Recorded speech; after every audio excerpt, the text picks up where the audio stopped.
Bonsoir et commençons par ce communiqué de la préfecture concernant les départs en congé de la Toussaint qui sont malheureusement synonymes trop souvent d'accidents sur les routes et de mortalité. Afin de garantir le respect des règles de sécurité, les services préfectoraux annoncent que les dispositifs de lutte contre l'insécurité routière seront particulièrement renforcés. Le Premier ministre Jean-Marc Ayrault a confirmé hier le soutien du gouvernement au projet de pôle économique et scientifique de Paris-Saclay. Maxime Lemaine est allé prendre la température du côté de la Fondation Campus Paris-Saclay à Saint-Aubin. Il semblerait contre toute attente, et alors que certaines rumeurs couraient, que cette annonce ne soit pas une réelle surprise. Ce sont donc près de 3 milliards d'euros qui seront investis dans le pôle économique et scientifique Paris-Saclay. Un projet ambitieux qui s'inscrit dans le cadre du Grand Paris et malgré le changement de gouvernement et les rumeurs qui l'ont entouré, la direction du campus n'a jamais douté de sa réalisation. On est convaincu, et ceci depuis fort longtemps, que ce projet Paris-Saclay, il s'impose maintenant. On a besoin d'avoir sur quelques grands sites universitaires une fédération très forte en termes d'enseignement supérieur de recherche, de façon à avoir de la visibilité mondiale, d'attirer des talents et puis de travailler effectivement sur la partie valorisation, transfert économique, de façon à participer à l'effort de réindustrialisation de la France. Parmi les domaines de recherche représentés, on retrouve évidemment le numérique, mais également les écotechnologies, l'énergie et les nouveaux matériaux. Reste maintenant un détail à régler, celui des transports pour accéder au site. Sachant que pour nous, même l'amélioration des moyens existants, en particulier du RER B, est insuffisant. On a absolument besoin du nouveau métro, la voie express, enfin du métro express plus exactement, en termes de rapidité d'accès à la fois à Orly et d'autre part à Paris Intramuros. C'est tout à fait important qu'on ait un gain très significatif et une fiabilité que seul un métro automatique peut apporter. La date de mise en service d'une telle ligne sera annoncée début 2013. La crise en France, alors que certains responsables politiques semblent vouloir rassurer la population en communiquant sur une prévisible sortie de crise, justement, Thierry Mandon, il y a quelques heures, et à la question d'une journaliste, d'une consoeur de la chaîne parlementaire, demandant au député essonien si le chef de l'État n'avait pas sous-estimé le problème, Thierry Mandon a répondu d'une façon assez surprenante. Peut-être que nous sommes surpris par la violence, mais surtout par la durée de cette crise. C'est-à-dire qu'il y a quelques mois, cette crise n'avait pas la dimension européenne qu'elle avait, notamment au niveau allemand. L'Allemagne tenait bon, et un certain nombre de pays étaient en grande difficulté. Aujourd'hui, l'Allemagne faiblit, et c'est donc vraiment toute une conjoncture européenne qui se dégrade collectivement.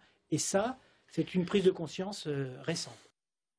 Tout à fait autre chose à présent. On se souvient de ces fameux stylos numériques qui avaient été utilisés durant les primaires socialistes. Eh bien, la société essonienne spécialiste de ce produit se plaint de la frilosité des clients potentiels français, malgré le fait que son chiffre d'affaires et ses bénéfices soient en pleine ascension. Le PDG de Cayentis fait un comparatif entre les États-Unis et la France, en évoquant le fait que les Américains vous accordent un rendez-vous très vite, alors qu'ici, il faut au moins 3 mois avant un premier rendez-vous et au moins 18 mois avant une première commande. La société en question emploie une quarantaine de personnes et ces fameux stylos équipés d'une petite caméra ont été utilisés dans plusieurs dizaines de pays.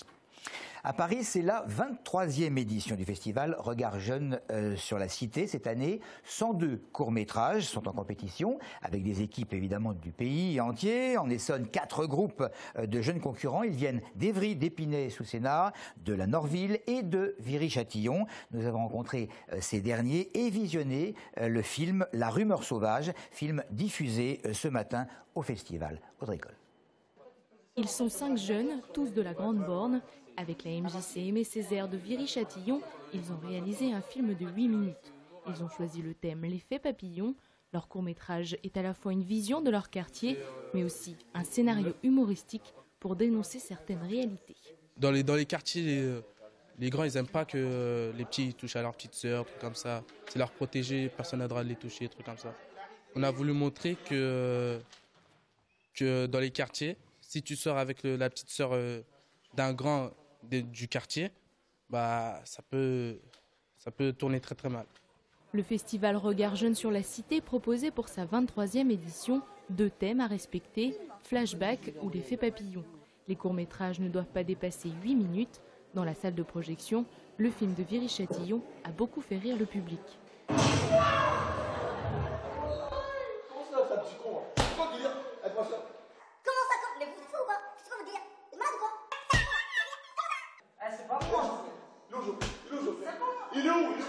Ils réalisent des films qui sont l'expression, je dirais, de leur regard sur leur environnement proche, celui des quartiers dans lesquels ils vivent. L'association Euroléis, qui prône l'éducation par l'image, est l'investigatrice de ce festival.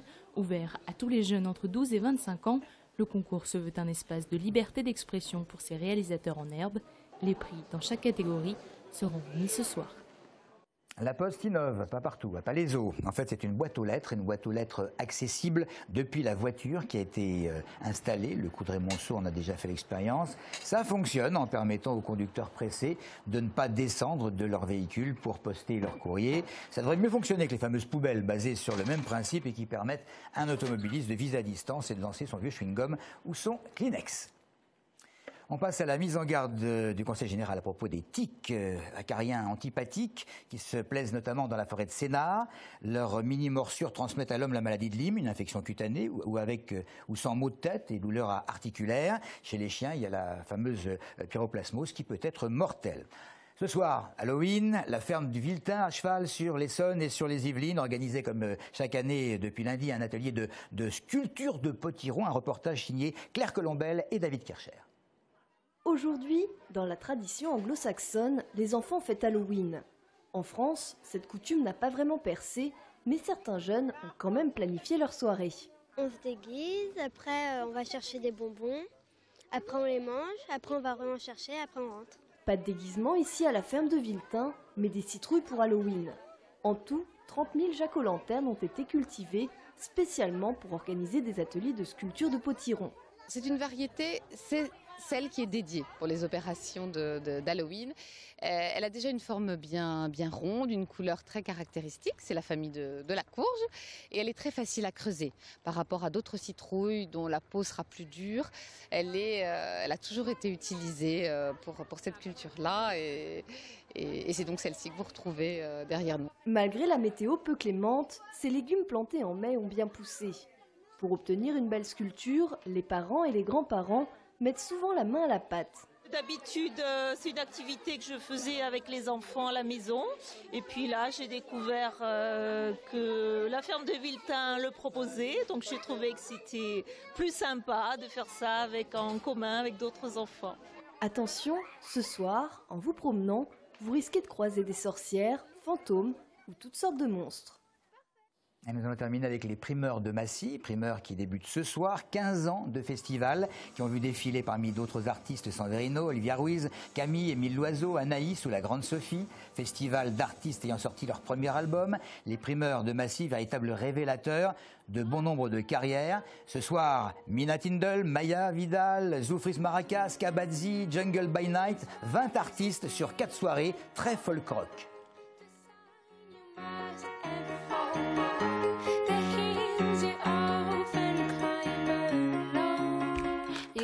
As I hoped you might, I throw my head back as I laugh.